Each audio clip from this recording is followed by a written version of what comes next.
हमसे प्रेम करने वाले अनुग्रहकारी सामर्थी परमेश्वर पिता, हम एक बार फिर से प्रभु आपके वचनों के लिए धन्यवाद देते हैं और इस संगति के लिए धन्यवाद देते हैं और हमारे साथ जुड़े हुए सब भाई बहनों के लिए धन्यवाद देते हैं। प्रभु, आज के इस शाम के समय की संगति को प्रभु हम आपके हाथों में समर्पित करते हैं। न तो बल से, न तो बुद्धि से, न तो शक्ति से, परंतु आपकी आत्मा के द्वारा प्रभु सीखने के लिए और समझने के लिए आप हमारी सहायता कीजिएगा। महिमा, आदर, मान, सम्मान आपको देते हुए धन्यवाद के साथ यीशु के नाम से मांगते हैं, आमीन, आमीन, हालेलुया। आज हम परमेश्वर के अनुग्रह से कुछ वचनों को सीखना चाहते हैं जो हमको पवित्र शास्त्र में मिलेगा। पवित्र शास्त्र में बहुत सारे वचन हैं मेरे प्रिय, और जिसमें से हर एक भाग को हमको जानना और सीखना बहुत जरूरी है। और जैसा कि आप सब जानते हैं, अभी अंतिम समय चल रहा है और प्रभु यीशु का आना बहुत ही निकट है और बहुत सारे चिन्ह, चमत्कार और अद्भुत काम हमारे बीच में प्रभु यीशु मसीह के नाम से प्रकट हो रहे हैं। और साथ ही साथ कई सारे विपत्तियों का और महामारियों का समय जो हमारे जीवन के बीच में गुजर रहा है, इसके लिए हम खुदा को धन्यवाद के साथ उसको महिमा देते हुए कुछ वचनों को सीखना चाहेंगे। जैसा कि आप सब जानते हैं, बाइबल में बहनों की विशेष भूमिका है और आपको पता होगा कि परमेश्वर ने स्त्री को बनाया आदम के बनाए जाने के बाद। और उत्पत्ति की किताब और उसके दूसरे अध्याय और 22 पद को पढ़ेंगे तो वहां लिखा है, यहोवा परमेश्वर ने उस पसली को जो आदम में से निकली थी स्त्री बना दिया और उसको आदम के पास ले आया। तब आदम ने कहा, अब यह मेरी हड्डियों में की हड्डी और मांस में की मांस है, इसलिए इसका नाम नारी होगा, अर्थात ये नर में से निकाली गई है, नर में से निकाली गई है। पवित्र शास्त्र में आदम के लिए 3 सहायक है। पहला सहायक जो है वो धर्मी यीशु मसीह है, दूसरा सहायक पवित्र आत्मा है और तीसरा सहायक स्त्री है। 3 सहायक पवित्र आत्मा, प्रभु यीशु मसीह और स्त्री मनुष्य के लिए 3 सहायक है। 3 सहायक क्यों ये 3 सहायक हैं बाइबल में? धर्मी यीशु मसीह हमारे पापों की क्षमा, बीमारी से चंगाई और परमेश्वर से मध्यस्थता करने के लिए हमारे लिए बनाए गए हैं। हालेलुया। फिर से सुनिएगा, प्रभु यीशु मसीह जो सहायक है वो हमारे पापों की क्षमा के लिए, हमारे रोगों की चंगाई के लिए और परमेश्वर पिता से मेरे और आपके बीच में मध्यस्थता करने के लिए एक सहायक के रूप में है। दूसरा, पवित्र आत्मा भी एक सहायक है। वो किस लिए है? जिन वचनों पर हम नहीं चल पाते, उन वचनों पर हम चल के, प्रभु यीशु मसीह के वचनों पर चल के पिता के पास पहुंच जाएं, इसलिए पवित्र आत्मा को सहायक के रूप में हमारे लिए दिया गया है। इसके साथ ही साथ पवित्र आत्मा के जो फल हैं, प्रेम, आनंद, कृपा, धीरज, भलाई, नम्रता, विश्वास और संयम, ऐसे करके 9 जो फल हैं पवित्र आत्मा के, इन फलों से परमेश्वर के गुणों से परिपूर्ण होने के लिए पवित्र आत्मा को सहायक के रूप में हमारे लिए दिया गया है। एंड देन इसके बाद फिर तीसरा सहायक है और वो है स्त्री। आपको पता है, पवित्र आत्मा रूपी सहायक और प्रभु यीशु मसीह रूपी सहायक के लिए कुछ शर्त बाइबल में रखा गया है। उसी के आधार पर, उन शर्तों का पालन करने के आधार पर हम पवित्र आत्मा रूपी सहायक और यीशु मसीह रूपी सहायक को, पवित्र आत्मा रूपी सहायक और यीशु मसीह रूपी सहायक को कुछ शर्तों को पालन करने के बाद ही हम प्राप्त कर सकते हैं, अन्यथा नहीं। देखिए, यीशु मसीह को जब तक हम विश्वास नहीं करेंगे या 2 या 3 लोग बीच में जमा नहीं होंगे, तब तक वो नहीं आएगा हमारे जीवन में। ठीक इसी रीति से हमारे जीवन में जब तक पवित्रता नहीं होगी, हमारे जीवन में पापों की क्षमा नहीं होगी, तब तक पवित्रता और पापों की क्षमा नहीं होने के कारण हमारे जीवन में पवित्र आत्मा भी नहीं आएगा। उसके लिए शर्त है, यीशु मसीह को अपने जीवन में प्राप्त करने के लिए और पवित्र आत्मा को भी अपने जीवन में प्राप्त करने के लिए कुछ बाइबल के शर्तों का पालन करना पड़ेगा, तब वो हमारे जीवन में प्रभु यीशु मसीह और सहायक पवित्र आत्मा आएंगी। लेकिन तीसरा जो सहायक है, जो स्त्री है, जो मनुष्य के लिए सहायता करने के लिए बनाई गई है, ये स्त्री हर एक समय हमारे बीच में उपलब्ध रहती है एक पुरुष के लिए। उदाहरण के लिए, एक पुरुष की पत्नी जब विवाह होने के बाद मृत्यु तक उसके साथ रहती है। बाइबल में कुरंथी की किताब में जब आप पढ़ेंगे तो वहां प्रेरित पौलुस जी कलीसिया को लिखते हैं कि मृत्यु के छोड़ मैं अपनी पति से किसी भी बात से अलग ना हो पाऊं।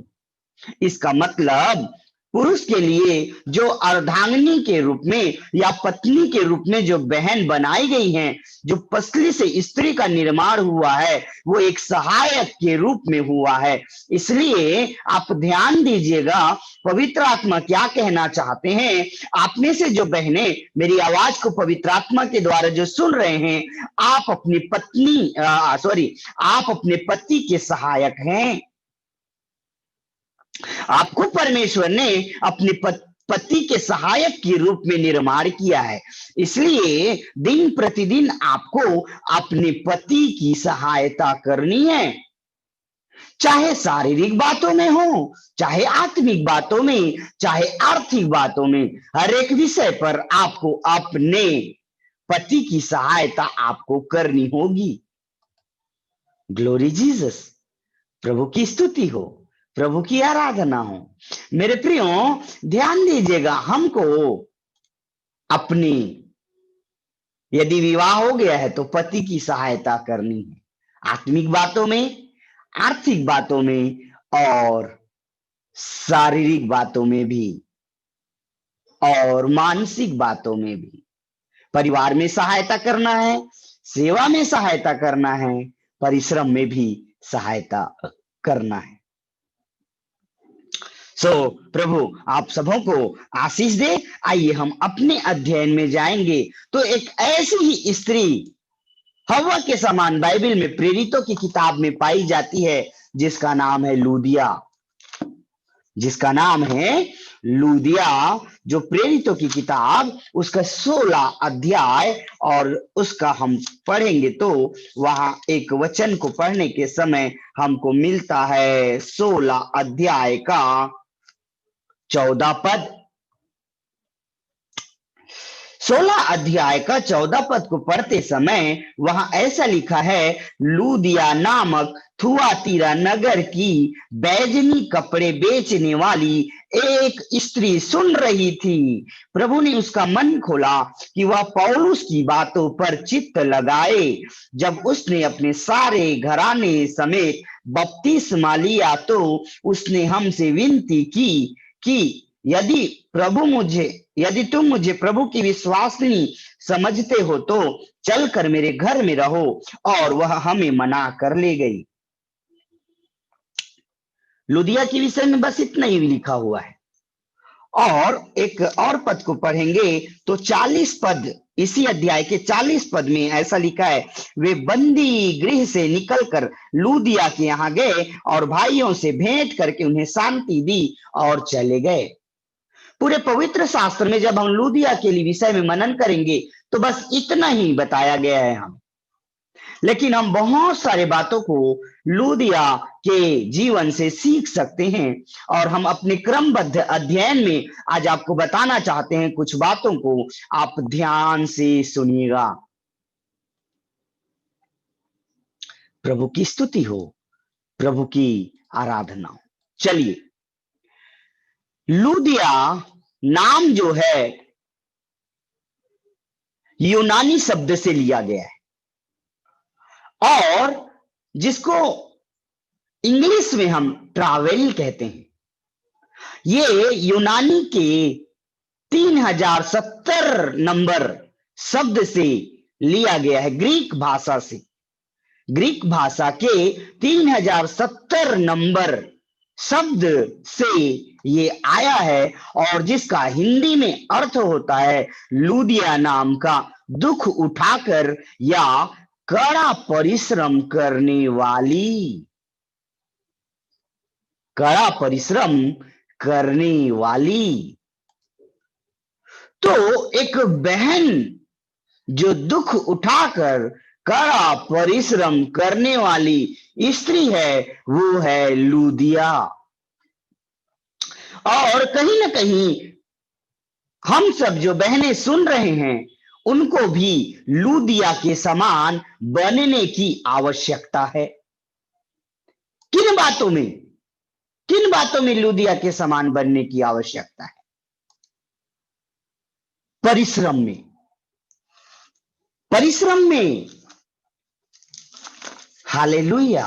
हमको परिश्रम में लूदिया के समान बनने की आवश्यकता है। तो क्यों फिर मनुष्य को परिश्रम करना पड़ा? क्या जगत की उत्पत्ति से मनुष्य परिश्रम कर रहा था? बताइए जरा। नहीं, मनुष्य शुरू से परिश्रम नहीं कर रहा था, लेकिन परिश्रम तो मनुष्य को मिला हुआ श्राप है। मनुष्य को मिला हुआ श्राप है। अब मैंने ये बता दिया था, आइए पढ़ेंगे हमने कई बार इसको पढ़ लिया है, एक बार और ध्यान से सुनेंगे। उत्पत्ति की किताब 3 अध्याय और 16 पद। उत्पत्ति की किताब 3 अध्याय और उसका 16 पद। यहां क्या लिखा है?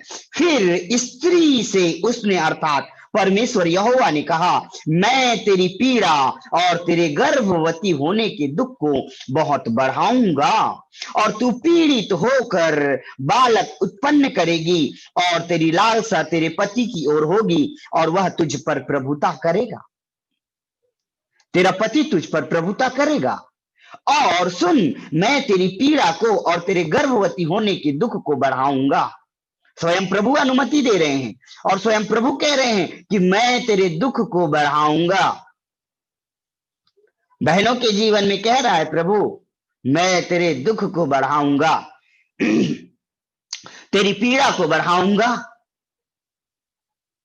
तो जब प्रभु ने कह दिया तो बहनों को तो पीड़ा उठाना ही ना पड़ेगा, कष्ट उठाना ही ना पड़ेगा। और पता है ये शब्द जो है क्या है? ये है श्राप। ये है श्राप।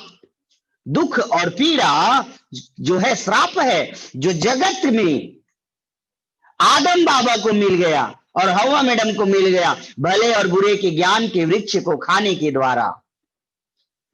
भले और बुरे के ज्ञान के वृक्ष के फल को खाने के द्वारा एक श्राप मिला। वह श्राप है स्त्री को मिला कि मैं तेरे दुख को बढ़ाऊंगा। तो आप कितनों भी बड़े नबी को बुला लीजिए या स्वयं यीशु मसीह को ही बुला लीजिएगा, ये श्राप इस दुनिया के रहते रहते खत्म होने वाला नहीं है। जो श्राप मिल गया है ना जगत के उत्पत्ति के बाद अदन के बगीचे में हवा और आदम को, वो श्राप अभी दूर नहीं होगा। ये श्राप कब दूर होगा? आइए देखिए मेरे साथ प्रकाशित वाक्य की किताब उसके 21 अध्याय में।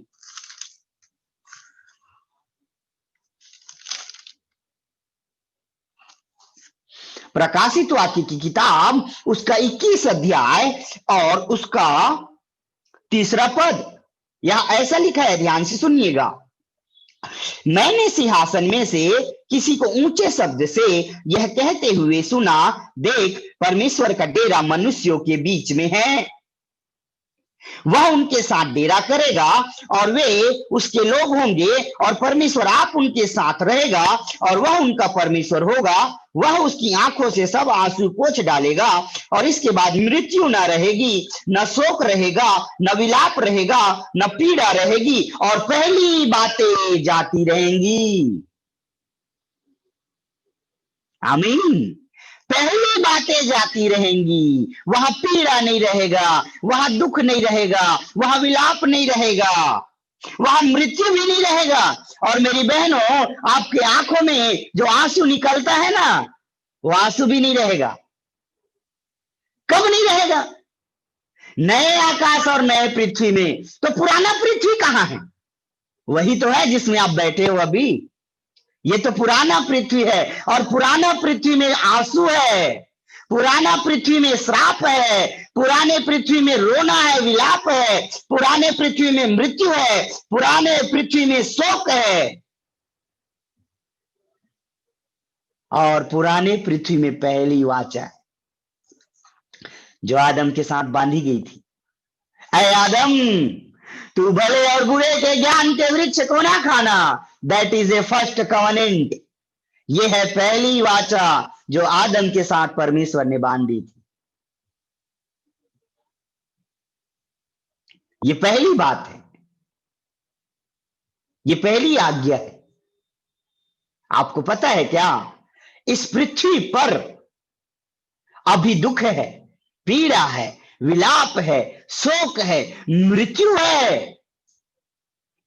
मृत्यु है इसमें, ध्यान दीजिए। और अच्छे से पढ़ने के समय आपको याद आएगा। देखिएगा क्या कहता है परमेश्वर का वचन। तो मैंने किसी को ऊंचे शब्द से कहते सुना, नए आकाश और नए पृथ्वी में परमेश्वर का डेरा मनुष्यों के बीच में है। किसके बीच में है परमेश्वर का डेरा? मनुष्यों के बीच में। और आपको पता है, उत्पत्ति की किताब उसके 3 अध्याय में और 8वें पद में यहां ऐसा लिखा है कि परमेश्वर दिन के ठंडे समय में आदम और हव्वा से मिलने आते थे और उनसे संगति किया करते थे। तो उस समय जब परमेश्वर साथ थे ना, जब परमेश्वर संगति किया करते थे, तो कोई दुख नहीं था, कोई विलाप नहीं था, कोई पीड़ा नहीं थी, कोई शोक नहीं था, कोई मृत्यु नहीं था, क्योंकि आदम और हव्वा तो परमेश्वर की आज्ञा का पालन किया करते थे। और जहां परमेश्वर की आज्ञा का पालन होता है वहां परमेश्वर साथ होते हैं, और जहां परमेश्वर की आज्ञा का पालन नहीं होता वहां परमेश्वर दूर चले जाते। और बाइबल कहती है, उत्पत्ति की किताब 3 अध्याय के 23 पद में, यहोवा परमेश्वर ने उसको अदन की बगीचा में से निकाल दिया, अदन के बगीचा में से निकाल दिया, और जाओ भूमि पर खेती करो जिसमें से वह बनाया गया है। हाँ, तो परमेश्वर जो है आदम को छोड़ दिया। किस बात पर? आज्ञा नहीं मानने की बात पर। परमेश्वर जो है आदम को छोड़ दिया। किस बात पर? परमेश्वर की बात नहीं मानने के कारण। और परमेश्वर आदम से अलग हो गया और आदम भी परमेश्वर से अलग हो गया। और जब परमेश्वर आदम के साथ नहीं है तो उसके जीवन में दुख है, उसके जीवन में परेशानी है, उसके जीवन में निराशा है, उसके जीवन में मृत्यु है, उसके जीवन में शोक है, आंसू है। तो ये पीड़ा और ये दुख कब जाएगा? जगत की उत्पत्ति के समय परमेश्वर ने जब आदम को बनाया, आदम के बगीचे के अंदर रखा, और उस समय से जो श्राप आया, मृत्यु का, बीमारी का, दुख का, ये श्राप कब दूर होगा? नए आकाश और नए पृथ्वी के निर्माण के बाद, जब यीशु मसीह शासन करेंगे ना, उस समय ये शोक पीड़ा दुख जाएगी। इसका मतलब इसके साथ ही हमको अभी जीवन को व्यतीत करना होगा। पता नहीं कब यीशु मसीह शासन करने के लिए आएंगे, ये मालूम नहीं है, क्योंकि यीशु मसीह के आगमन को मैं और आप कोई नहीं जानते, चाहे कितने बड़े भविष्यवक्ता क्यों ना हो। परमेश्वर ने इस बात को किसी पर प्रकट करने की अनुमति नहीं दी है, ध्यान दीजिएगा। और जब यीशु मसीह शासन करने के लिए आएंगे तीसरे आगमन में, और तीसरे आगमन में जब नया आकाश और नई पृथ्वी बन जाएगी, तो नए आकाश और नए पृथ्वी के बनने के बाद परमेश्वर का डेरा मनुष्यों के बीच में होगा। तो मनुष्यों के बीच में परमेश्वर होने के कारण दुख विलाप शोक पीड़ा ये सब दूर हो जाएगी, लेकिन अभी तो है हमारे बीच में। और लूदिया नामक बहन के जीवन में भी यही दुख और परिश्रम था। हालेलुया। उसको भी यही दुख का सामना करना पड़ रहा था, जैसे आप में से कई भाई बहन अपने जीवन में दुख और समस्याओं का सामना कर रहे हैं ना, ऐसे ही लूदिया भी कुछ दुख और परिश्रम का सामना कर रही थी। हालेलुया। बोलो यीशु प्रभु की जय। लूदिया जो है परिश्रम किया करती थी। 14वें वचन में लिखा है, पढ़ने के समय ध्यान दीजिए, प्रेरितों के काम 16 अध्याय का 14 पद। क्या लिखा है कि लूदिया नामक थुआतीरा नगर की बैजनी कपड़े बेचने वाली, थुआतीरा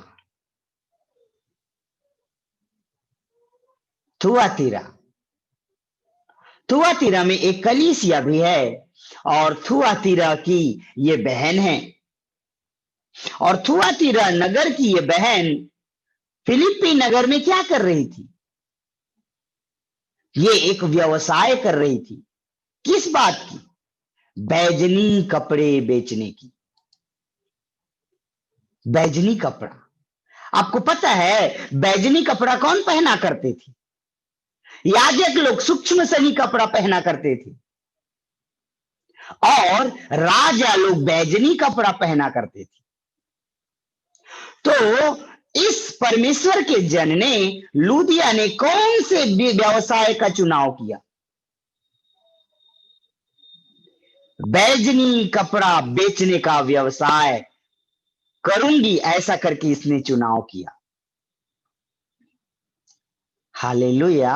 अब ध्यान दीजिएगा, मैं कुछ और बात आपको बताना चाहता हूं। ये बैजनी रंग कहां से आता था पहले? आजकल तो बैजनी रंग चाहिए तो हम जनरल स्टोर में जाके कलर खरीद सकते हैं बैजनी रंग, लेकिन जब उस समय में नए नियम की सेवकाई में और पुराने नियम के समय में बैजनी रंग कहां से आता था?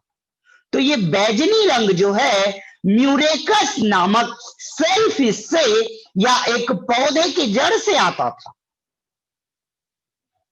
बैजनी रंग जो है म्यूरेकस नामक एक सेलफिश से या एक पौधे के जड़ से आता था,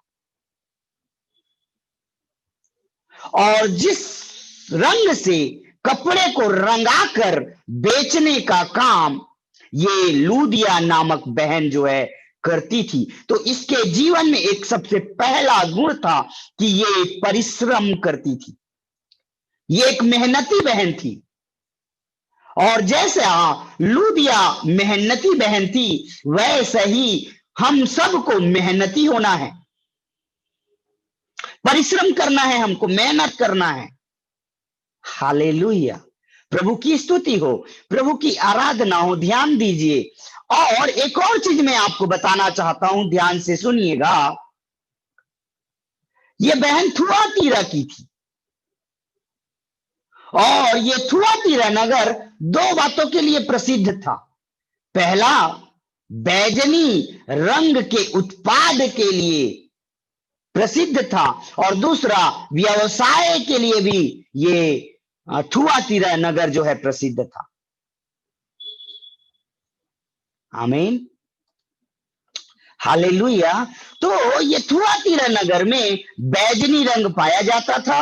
म्यूरेकस नामक सेलफिश या पौधे के जड़ से इस रंग को निकाला जाता था और उसके बाद कपड़े को रंगाया जाता था और इसके बाद ये राजाओं को बेचा करते थे बैजनी रंग को, क्योंकि उन दिनों में सिर्फ राजा ही बैजनी कपड़ा पहना करते थे, किसी और को पहनने का अधिकार नहीं था।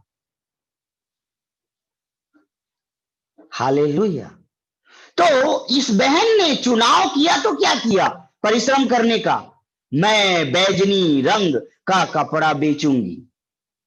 आइए, परिश्रम करने का चुनाव आपका है।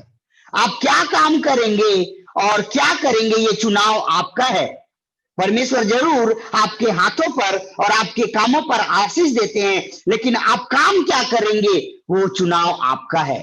उत्पत्ति की किताब उसका 4था अध्याय और 2 पद। फिर उसने उसके भाई हाबिल को भी जन्म दिया।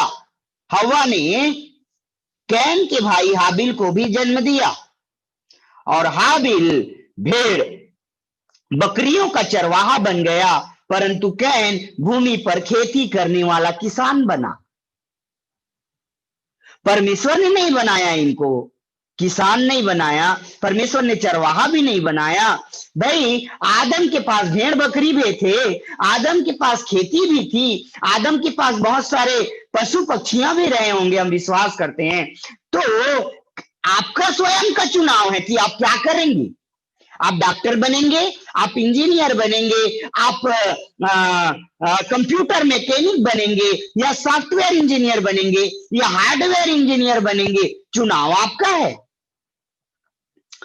जब हम 10वीं क्लास पास हो जाते हैं और 11वीं में एडमिशन लेते हैं तो हमको आर्ट लेना है या कॉमर्स लेना है या मैथ्स लेना है या कंप्यूटर साइंस लेना है, वो हमारी काबिलियत के आधार पर हम स्वयं ही तय करते हैं, मास्टर्स तय नहीं करते। हमारी योग्यता, हमारी बुद्धि की विवेक और हमारी क्षमता ही हम पर निर्धारित करती है कि हम क्या काम करेंगे। हालांकि आपके काम पर परमेश्वर यहोवा जरूर आपको आशीष देगा और परमेश्वर चाहता भी है कि आप जो काम करें उसमें सफल हो। और जब तक आपके साथ परमेश्वर नहीं होगा तब तक आप अपने कामों में सफलता प्राप्त नहीं कर पाएंगे। हालेलुया। अब्राहम के साथ परमेश्वर था, यूसुफ के साथ परमेश्वर था, इस कारण जो कुछ काम किया करते थे वो सफल हो जाता था। क्या मैं और आप जो काम करते हैं वो सफल होता है? यदि नहीं तो अपने हाथों को देखना पड़ेगा कि आप काम कौन सा कर रहे हैं। और दूसरा चीज, आपके जीवन में परमेश्वर की उपस्थिति को भी देखना पड़ेगा कि आप जो काम कर रहे हैं वो सफल क्यों नहीं हो रहा है, परमेश्वर है या नहीं है। प्रभु परमेश्वर का धन्यवाद हो। मैं ये बता रहा था कि मनुष्य जो है अपने लिए स्वयं परिश्रम का या वो कौन सा काम करेगा इसका चुनाव स्वयं करता है। कैन ने चुनाव किया कि वो किसान बनेगा और हाबिल ने चुनाव किया कि वो चरवाहा बनेगा। इसी तरीके से लूदिया ने भी चुनाव किया था कि वो बैजनी कपड़े बेचेगी। क्यों? क्योंकि उन दिनों में बैजनी कपड़े का मूल्य बहुत हुआ करता था। आप क्या चुनाव करेंगे? हाउसवाइफ बनने का, टीचर बनने का या क्या बनने का चुनाव करेंगे? चलिए अब और आगे जाएंगे। मैं अपने विषय पर हूं और आपको कुछ बातें आज पवित्र आत्मा की सहायता से सीख कर कुछ आपके साथ में हम सीखना भी चाहते हैं। लुदिया परिश्रमी स्त्री थी। तो देखिए, एक परिश्रमी स्त्री के जीवन में और क्या बातें पाई जाती हैं। एक और वचन को मैं आपके साथ पढ़ना चाहूंगा, नीति वचन की किताब और उसका 31वां अध्याय मेरे साथ निकालिएगा और उसके नीति वचन की किताब 31 अध्याय और उसका 27 पद आपके साथ में पढ़ रहा हूं।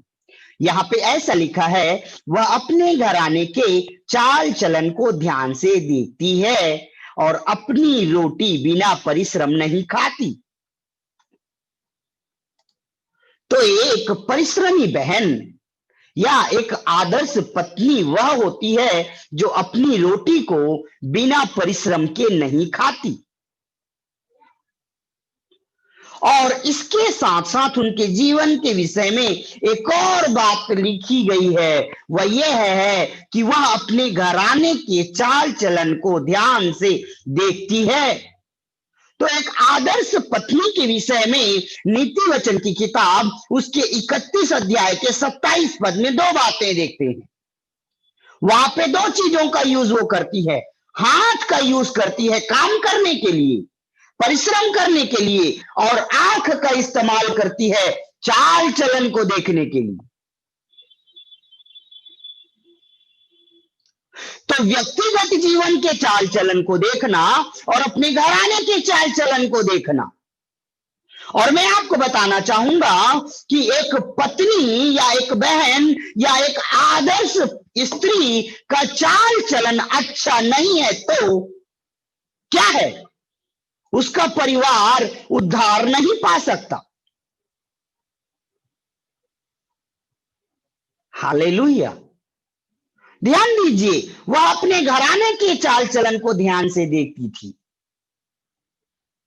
आपके बच्चे कैसे हैं प्रभु में, आपके सास ससुर कैसे हैं प्रभु में, आपके माता पिता कैसे हैं प्रभु में, इन बातों को देखने की जिम्मेदारी प्रभु ने आदर्श पत्नी को दिया है, या एक आदर्श बहन को दिया है, या एक आदर्श स्त्री को देखना है।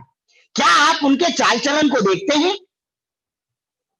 यदि नहीं तो आज पवित्र आत्मा ऐसा कह रहा है कि आपको परमेश्वर ने उस घर में इसलिए रखा है कि आप अपने बच्चे, अपने सास ससुर भाई बहन हर एक के चाल चलन को देखें, उनके लिए दुआ करें, उनके लिए प्रार्थना करें कि प्रभु ये तेरा भय नहीं मानते, इनके जीवन को सुधारिए, संभालिए, सहेजिए प्रभु, ताकि ये भय भक्ति के साथ अपने जीवन को व्यतीत करने पाए। Glory Jesus. चाल चलन को देखना छोटी मोटी बात नहीं है।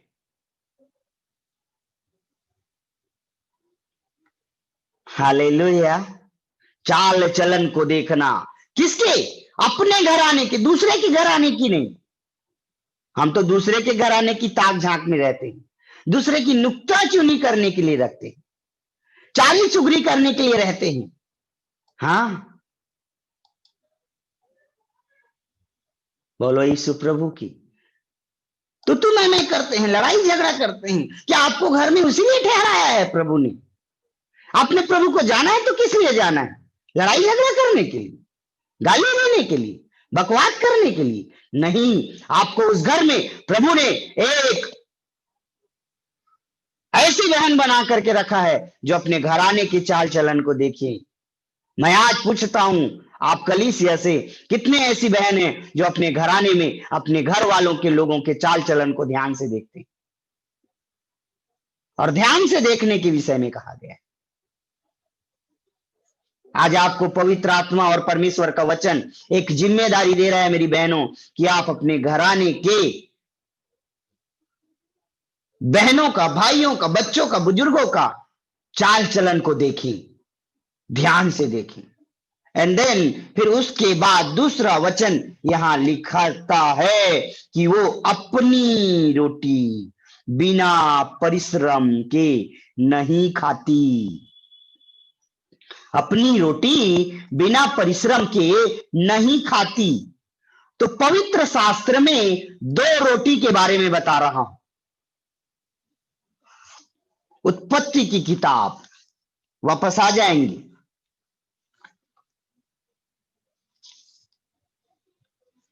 तीसरा अध्याय और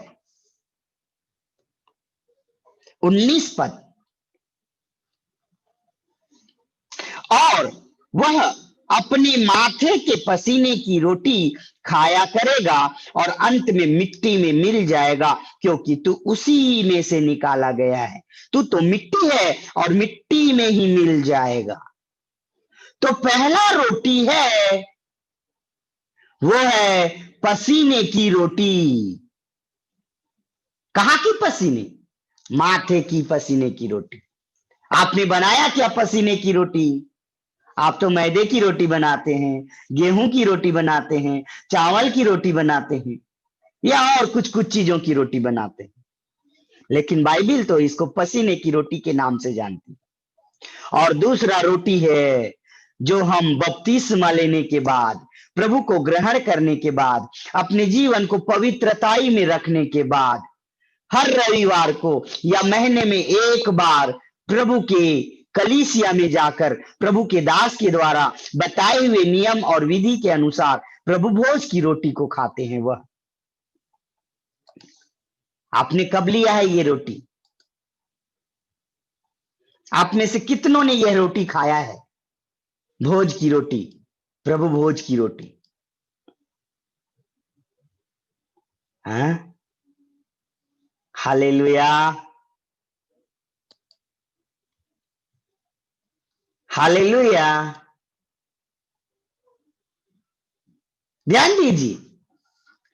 तो पहली रोटी के विषय में आपको अब मैं बता रहा हूं, और वो है माथे की पसीने की रोटी। तो ये भूमि में श्राप आने के कारण और आदम के जीवन में श्राप आने के द्वारा आदम को काम करना पड़ा, और काम करने के द्वारा जब तक मनुष्य काम नहीं करेगा तब तक वह रोटी नहीं खा सकता। इसके लिए शर्त है, बिना काम किए वह रोटी नहीं खा सकता, और आप भी बिना काम किए रोटी नहीं खा सकते। खाएंगे तो डाइजेस्ट करने में दिक्कत हो जाएगा, काम न कुछ करना पड़ेगा। आज हम मिठाई खा लेते हैं, रोटी खा लेते हैं, चावल खा लेते हैं, चिकन और मटन भी खा लेते हैं, और यदि काम नहीं करते तो सुबह सुबह और शाम के समय हमको दौड़ने जाना पड़ता है। पसीना तो बहाना ना पड़ेगा भैया, नहीं तो बीमारी नहीं हो जाएगी, टॉक्सिन इकट्ठा नहीं हो जाएगा आपके शरीर में।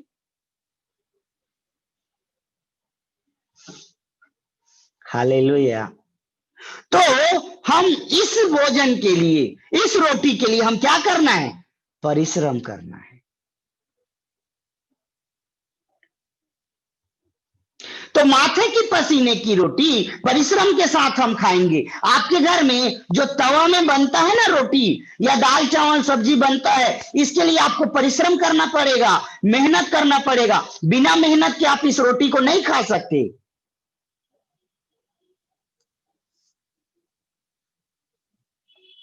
हालेलुया। और सुबह से लेकर शाम तक हम परिश्रम करते हैं, मेहनत करते हैं, और मेहनत करने के बाद हम इस रोटी को खा पाते हैं अपने जीवन में। आप में से कोई ऐसे नहीं होंगे जो बिना परिश्रम के रोटी खाते हैं। हाउसवाइफ भी हैं तो, या ऑफिस में काम भी करते हैं तो, या सरकारी जॉब में हैं भी हमारे भाई लोग, तो ध्यान दीजिएगा, आप बिना परिश्रम के रोटी नहीं खाते। Glory Jesus. लेकिन दूसरा रोटी है, वो कौन सी रोटी है? उसको कैसे खाना है? उसको भी परिश्रम के साथ खाना है। क्या आपने परिश्रम किया प्रभु भोज की रोटी को खाने से पहले?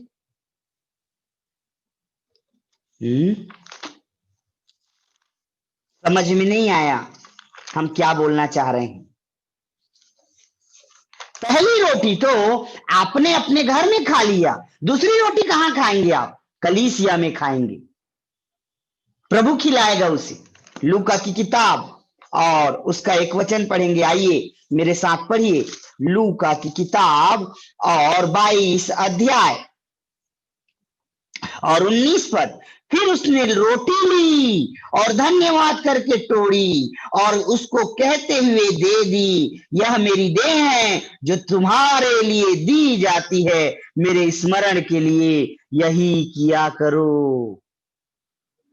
तो दूसरा रोटी ना, जिसे हम कलीसिया में खाते हैं, जिसे प्रभु के दास, याजक और पास्टर्स लोग प्रभु की उपस्थिति में प्रभु की मृत्यु को याद करते हुए तोड़ कर देते हैं ना, ये वाला रोटी बहुत महत्वपूर्ण है, जो प्रत्येक सप्ताह में रविवार को या प्रत्येक महीने में किसी एक दिन आपको तोड़ के दी जाती है। यह रोटी भी हमको खाना जरूरी है और इसके लिए भी हमको परिश्रम करना जरूरी है। और अपने प्रतिदिन के जीवन को चलाने के लिए वह रोटी जो दाल चावल गेहूं के द्वारा हमको प्राप्त होता है, जिसको हमारे घर में हमारी पत्नी, माता, बहन बनाती हैं, उनको भी हमको खाना जरूरी है। उस रोटी को खाने के लिए हमको मेहनत करना पड़ेगा, परिश्रम करना पड़ेगा, काम करना पड़ेगा। तो इस रोटी को जो यीशु मसीह तोड़ के देता है, वह अपने जीवित देह को तोड़ के देता है। उस देह को जो उसने तोड़ करके दिया मेरे लिए और आपके लिए, क्या हमको उस रोटी को परिश्रम करने की जरूरत नहीं है?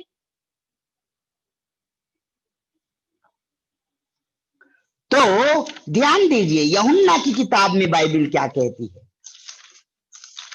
यूहन्ना की किताब 6वां अध्याय, हालेलुया, यूहन्ना की किताब उसका 6वां अध्याय और उसका हम पढ़ेंगे 27 पद।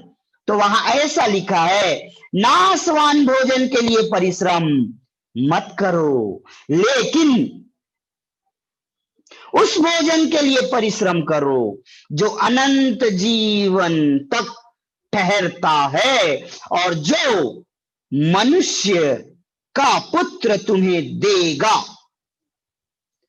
वह भोजन जो अनंत जीवन तक ठहरने वाला है, वह भोजन तुम्हें मनुष्य का पुत्र देगा। उस भोजन के लिए तुम परिश्रम करो। तो कौन सा है वो भोजन जिसके लिए हमें परिश्रम करना है, और कौन सा भोजन है जिसके लिए हमको ज्यादा परिश्रम न करना है? ये रोटी, कपड़ा और मकान जिसके लिए मैं और आप परिश्रम कर रहे हैं ना, ये चंद दिनों का है, ये समाप्त हो जाएगा, इसका कोई अस्तित्व नहीं रहेगा। लेकिन मैं आपको बताना चाहता हूं, वह अविनाशी भोजन जो परमेश्वर का वचन है और जो उसका देह है, इसके लिए मुझे और आपको खाने के लिए परिश्रम करना है। और यह भोजन अनंत जीवन तक ठहरेगा, और जिसको हम खाते हैं और परिश्रम भी नहीं करते। आपने तो डबल रोटी या मैदे की रोटी और अंगूर का रस को मजाक बना करके ले लिया।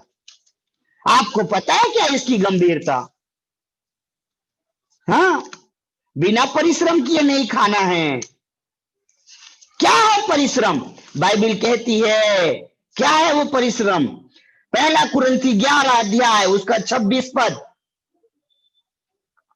यहां ऐसा लिखा है, क्योंकि जब कभी तुम यह रोटी खाते और इस कटोरे में से पीते हो, तो प्रभु की मृत्यु को जब तक वह ना आए प्रचार करते हो। यह है आपका परिश्रम, यह है मेरा परिश्रम, कि प्रभु की मृत्यु का प्रचार करना उसके दोबारा आगमन के समय तक, जो आप में से कई लोग नहीं कर रहे।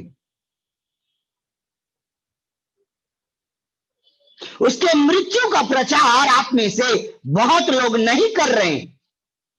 क्या आपने बपतिस्मा अपने जीवन में चंगाई के लिए लिया है, या क्षमा के लिए लिया है, या आशीष के लिए लिया है? आपने बपतिस्मा लिया है यीशु को प्रभु करके, स्वीकार करके, मुक्तिदाता स्वीकार करके, उद्धारकर्ता स्वीकार करके, और जब आपने उसके नाम से बपतिस्मा लिया है, तो आपको एक जिम्मेदारी प्रभु देता है कि जाओ मेरे वचन का प्रचार करो, समय बेसमय तैयार रहो। तो लॉकडाउन का हमने 8 महीना तो अपने घर में पापड़ बना के बिता दिया, सो के बिता दिया। किसी एक व्यक्ति को सुसमाचार सुनाए क्या आपने? और मैं आपके बीच में ये बताना चाहता हूं, यदि आप किसी व्यक्ति को सुसमाचार नहीं सुनाए हैं और प्रभु भोज में शामिल होते हैं, उसके देह को खाते हैं, उसके लहू को पीते हैं, तो एक दिन मेरा प्रभु जब आएगा ना, तो अपने रोटी का हिसाब लेगा वो आपसे, क्योंकि आप तो अनुचित रीति से खा रहे हैं। यदि मैं और आप उसके मृत्यु का प्रचार नहीं कर रहे हैं, तो अनुचित रीति से रोटी खा रहे हैं, अर्थात बिना परिश्रम के। 27 पद में यही लिखा है, क्योंकि जो कोई अनुचित रीति से प्रभु की रोटी को खाए या उस कटोरे में से पिए, वह प्रभु की देह का अपराधी ठहरेगा। तो एक चीज और आप समझ लीजिए और सुन लीजिए, क्या इस रोटी को खाने के समय आप पापों से आजाद हो रहे हैं या आप अपने लिए पाप कमा रहे हैं? आप अपराधों से छूट रहे हैं या अपराधी बन रहे हैं? एक सवाल आपके बीच में खड़ा हो जाता है। यदि आप उसके मृत्यु का प्रचार नहीं कर रहे हैं, सुसमाचार नहीं सुना रहे हैं, तो आप प्रभु के दृष्टि में अपराधी हैं। मेरे प्रियो, आप प्रभु के दृष्टि में कृपया करके अपराधी न बने। मैं चाहता हूं कि जिस प्रकार बैगनी कपड़ा बेचने वाली वह लूदिया बहन, उसने परिश्रम किया, उसने राजा को पहनने वाला कपड़ा बेचा, बैगनी कपड़ा बेचा, वो उसने वैसा परिश्रम किया। आज मेरा प्रभु चाहता है कि आप भी परिश्रम करें, आत्मिक रूप से आप आत्माओं को बचाएं। ये सबसे बड़ा परिश्रम है आज, आत्माओं को बचाना। उन दिनों में सबसे बड़ा बिजनेस था राजाओं का कपड़ा बेचना, बैगनी कपड़ा बेचना। आज मैं आपको कहता हूं, आज का परिश्रम, सबसे बड़ा परिश्रम क्या है? मैं आपको बताना चाहता हूं, आत्मा को बचाना बड़ा परिश्रम है। और वचन कहता है, हम जो प्रभु में परिश्रम करते हैं वो व्यर्थ नहीं है। हालेलुया। मेरे प्रियो, आप चाहे पासवान बने या ना बने, आप सेविका बने या ना बने, आपको सुसमाचार प्रचार करना है, आपको चेला बनाना है, आपको आत्मा बचाना है। और यदि आप आत्मा नहीं बचाए तो आज से पहले जितने भी टाइम आपने प्रभु भोज की रोटी खाया है वो अनुचित रीति से खाया है, और एक दिन प्रभु उसका हिसाब लेगा। इसलिए दुआ करें, कहे प्रभु, कल तक मैंने अनुचित रीति से रोटी खाया था प्रभु, लेकिन आज के बाद प्रभु की रोटी जो कलीसिया में मुझे मिलेगा, मैं उसे अनुचित रीति से नहीं परंतु उचित रीति से खाना चाहता हूं या चाहती हूं।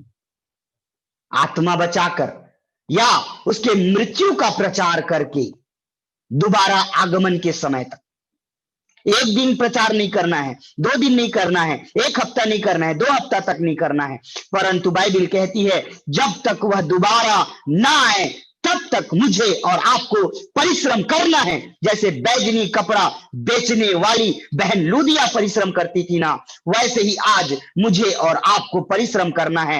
आप एक भली पत्नी हैं, आप एक भली बहन हैं, आप एक भली स्त्री हैं या भले भाई हैं, तो आपकी जिम्मेदारी बनता है, आप एक कलीसिया के सदस्य होने के नाते, प्रभु के देह के अंग होने के नाते, एक कलीसिया में होने के नाते आपकी जिम्मेदारी बनती है कि आप परमेश्वर के वचनों का प्रचार करें, उसके मृत्यु का प्रचार करें। यह है आपका परिश्रम, और मेरा प्रभु चाहता है कि वो आपको परिश्रमी बनाए। आमीन। तो लूदिया नामक बहन जो थी वो बैगनी कपड़े बेचती थी और परिश्रम करती थी, और उसी तरीके से मुझे और आपको भी परिश्रम करना है प्रभु में आत्मा बचाने का। क्यों? क्योंकि हमने नाशवान नहीं परंतु अविनाशी वचन रूपी रोटी और अविनाशी परमेश्वर के देह रूपी रोटी को खा रहे हैं। और जब ये वचन हम खा रहे हैं और प्रभु भोज की रोटी खा रहे हैं, तो हमारी जिम्मेदारी बनती है कि हम अपने प्रभु के मृत्यु का प्रचार करें उसके दूसरे आगमन तक। परमेश्वर आपके मन की आंखों को खोले और इन वचनों के द्वारा आप सबों को आशीष दे। आमीन।